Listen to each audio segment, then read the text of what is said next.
रज़ा की मामा कहती है मैंने तुम्हारी पसंद की डिशेस बनवाई हैं, फ्रेश होकर नीचे आ जाओ टेबल पे। शान से दानियाल को कहती है कि मेरे कुछ पीरियड फ्री थे, सोचा आपके साथ टाइम स्पेंड कर लूँ, चले आए कॉफ़ी पीने चलते हैं।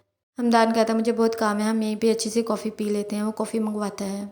शान से कहती है मैं फ्यूचर के बारे में बहुत सोचती हूँ और आपके साथ। हमदान कहता है मैंने कभी तुम्हें उस नज़र से देखा नहीं है, मैं हाल के अंदर ही रहता हूँ और हाल को ही जीता हूँ।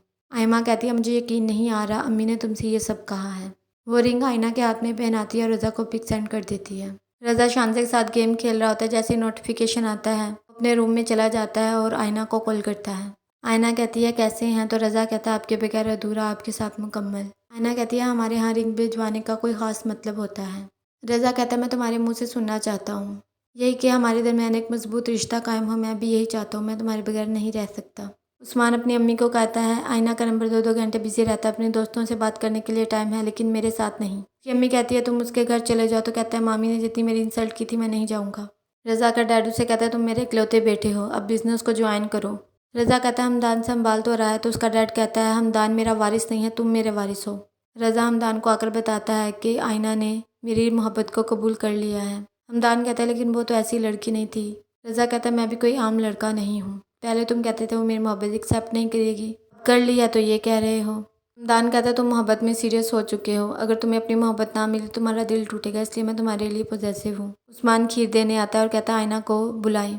आबदा कहती है वो सो चुकी है, मैं उसकी नींद ख़राब नहीं करूँगी। उस्मान कहता है उस दिन के रवैये के लिए मैं शर्मिंदा हूँ। आबदा कहती है बहुत जल्दी तुम्हें एहसास नहीं हो गया।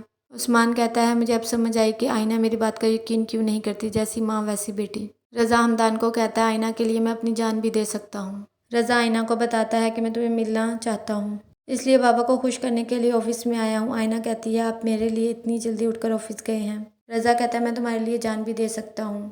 आयना कहती है आप पहले भी इतनी शिद्दत पसंद थे, तो कहता है नहीं तुमसे मिलने के बाद हो चुका हूँ। हमदान कहता है बहुत ज़रूरी मीटिंग है, आ जाओ।